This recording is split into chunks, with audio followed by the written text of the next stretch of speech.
What is shipping bill? जैसे हमने airway bill देखा, बिल ऑफ लैडिंग देखा, now we can see like shipping bill क्या होता है।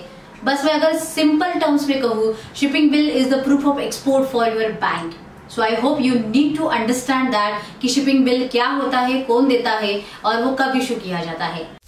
So hi दोस्तों, I am KD Sushma. I am exporter, importer, business coach and author also, and I am working on a mission to create 10,000 plus exporters by 2025. So बात वही है ना कि export तो करना है, एक्सपोर्टर बनना है, लेकिन बेसिक्स बहुत इंपॉर्टेंट होता है। Don't go in this way like I do everything about the export import business. मैं कहूंगी आज मुझे भी ज्यादा पता नहीं है, क्योंकि every day is a new experience, new things, new learnings, updation is there in the market. So हमें सच में कितना पता है, लेकिन बस इतना तो पता जरूर होना चाहिए कि ग्राउंड में खड़े रह के हम हमारा एक्सपोर्ट बिजनेस कैसे चालू करें। So let's talk in this video about the shipping bill. So shipping bill is the document issued by the custom. So अगर आपका गुड्स इंडियन कस्टम में है और वो क्लियर होके आगे चल रहा है, तो इंडियन कस्टम आपको शिपिंग बिल इशू करता है। एंड आपके लिए on behalf of you, CHA is the like clearing agent. They are connecting with the Indian custom, मतलब वो कस्टम अथॉरिटी के साथ कनेक्टेड होते हैं। हुई CHA कस्टम हाउस एजेंट होता है वो भी, और वो आप उसके साथ डील करते हो और वो कस्टम के साथ डील करता है। अभी ये जो शिपिंग बिल होता है वो कब इशू किया जाता है?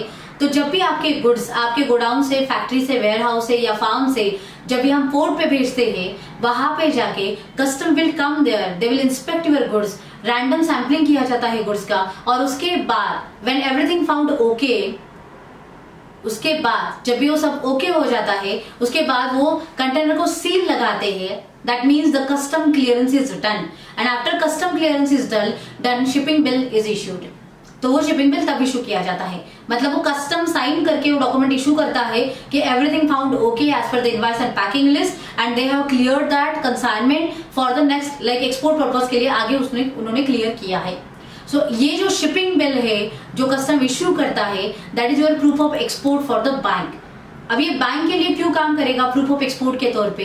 क्योंकि उस शिपमेंट के अगेंस्ट जब भी आप कोई डॉलर या फॉरेन करेंसी इंडिया में लाते हो और जब भी वो आपके बैंक में आएगी, तो bank will ask you what is the purpose of this currency, why you are receiving this payment. So what you will say, like you will say that this is my export shipment, and इस export shipment के बदले में ये मुझे payment आया है। Now the bank will ask you like, okay, आपकी export shipment अगर हुई है, what is the proof that you have done the export?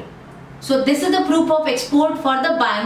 Shipping bill you need to issue, like submit them, and then they will close that transaction against that shipping bill. तो जो भी आपकी foreign currency आई है उस वो shipping bill के against वो close की जाती है, and your invoice will be closed, and yes the BRC will be issued. Now what is BRC? ये भी क्वेश्चन आया होगा। Don't worry, we will see in the next video what is the BRC document and when it will be issued. But meanwhile shipping bill का importance आपको पता चला होगा। This is for your Indian like जो भी है Indian stake holders के लिए लगता है, बैंक के लिए लगता है। This document will never send by to the customer. आप ये डॉक्यूमेंट कभी भी कस्टमर को नहीं भेजोगे, क्योंकि ये कस्टमर के कोई काम का नहीं होता। ये जो भी है इंडिया में लगता है, आपके बैंक को लगता है। एंड यस आई होप बस इतना ध्यान में रखो कि शिपिंग बिल में कोई भी मतलब मिस्टेक नहीं होनी चाहिए, करेक्शंस नहीं होनी चाहिए, क्योंकि ये कस्टम का मामला है। तो जब भी आप करेक्शंस के लिए जाओगे, it will take time to like correct that shipping bill, amend that shipping bill, and फिर जाके आगे वाले सारे ट्रांजेक्शंस तब तक आपके ओपन रहेंगे।